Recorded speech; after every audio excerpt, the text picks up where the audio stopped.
May pwesto na to. May pwesto na tayo. Ito. Pag ginanon mo siya, napakatalas niyan. Sampulan natin ha. Sampulan natin kung gaano siya katalas. Tignan nyo to ha. Tignan nyo, hindi siya natuyuyupi. Ayan na. Ayan. Ayan na. Tignan nyo kung ano nangyayari sa... Talaga siyang sobrang tigas ng... Tinog na siya. Yan.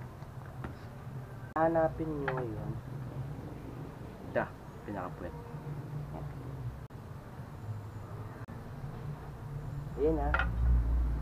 Ito yung ano yun, yung pinakapuwet niya. Tapos susundan niya to. Meron siyang mga line, kagaya niyan, line. Mula dito sa puwet. Kaya pag ginanon siya, ginanon siya, nababasag siya. See? Yan. Yun! Uy, tamaan. Eko, saan siya? Tamaan mo.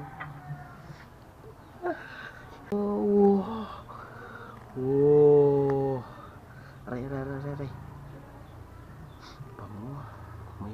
May tae. Ito. Uy, sarap.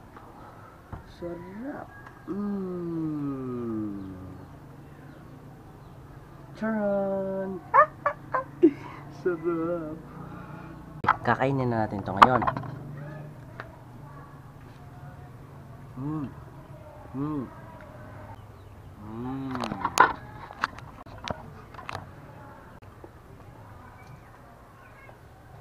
Sarap.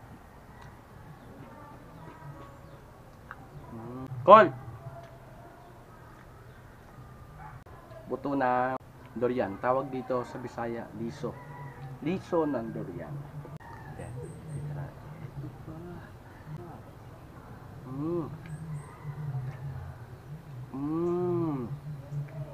The best. Masarap siya. Mas masarap yung durian pag medyo mapait-pait.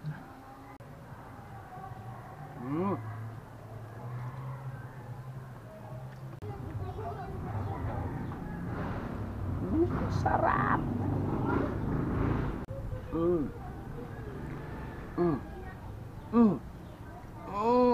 I miss this.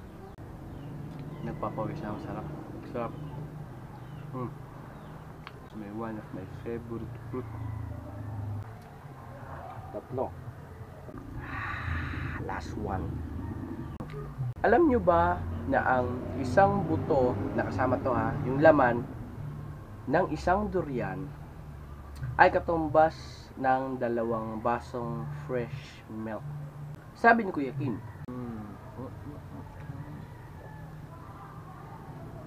Matagal kong hinintay ito.